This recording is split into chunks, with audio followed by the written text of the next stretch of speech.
umpisa naman natin ang ating taon nang walang utang. So kayo po, Sir Vince, baka pwede nyo na po kaming bigyan dahil first day ngayon po ng 2026.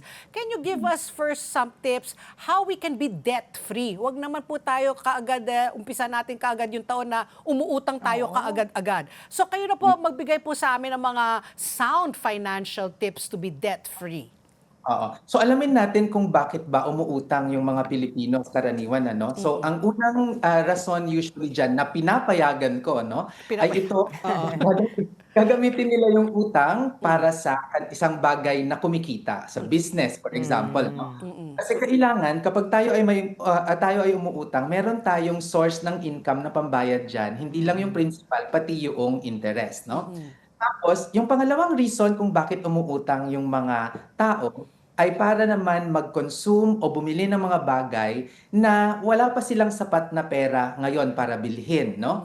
So para sa akin, itong mga consumption loans na ito na tinatawag, ano, ay dapat hindi utang ang ginagamit, kundi savings o kaya income mula sa kanila na pinagkakakitaan. Kasi ang nangyayari kapag consumption loan, Pat and Ricky, ano, ine-enjoy na natin ang isang bagay na hindi pa natin kinikita. Correct. So, instant gratification yung hinahanap natin. So, ang solution dyan, delayed gratification lamang ang ating gagawin. Kasi kapag tayo ay uutang at i-enjoy na natin yan, madadagdagan pa ng gastos na interest yung ating pag-e-enjoy. No? Oo.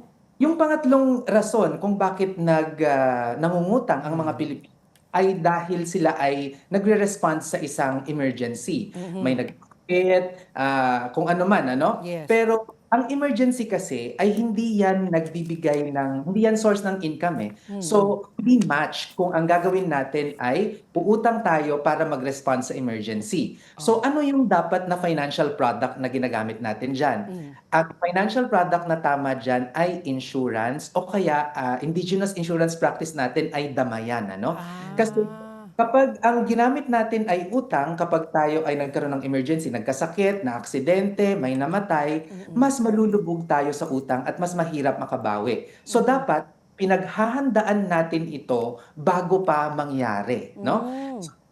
And that's where the government comes in, no? At yung naman ito na talaga yung mahirap ano, ang dahilan ng mga karaniwang Pilipino dahil sila ay nangungutang ay dahil sa mababa ang kanilang income, mataas ang expenses Yun. dahil kahirapan, ano? Oo. Para sa akin, dito na yung pumapasok dapat yung mga government welfare interventions natin, ano? Kung mapapansin ninyo, nauna na nagkaroon tayo ng universal education, di ba? Libre ang pagpapaaral. Yes. At next na ginagawa ng gobyerno natin ngayon ay universal healthcare. Wala pa Correct. tayo, pero nagkakaroon na ng simula. Kasi ang pagkakasakit talaga, yaan yung isang napakalaking gastos na pinagkakautangan usually, no? At sinusubukan na i-address ng gobyerno pero kulang pa. Ang para sa akin nga ang magandang universal intervention na gagawin din ng gobyerno ay universal disaster insurance. Ayun.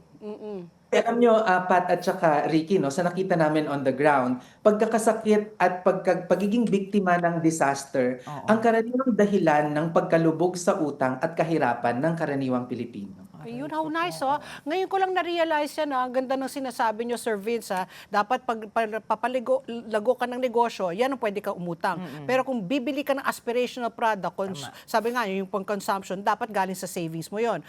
Tapos para sa mga health emergencies, dapat meron kang insurance.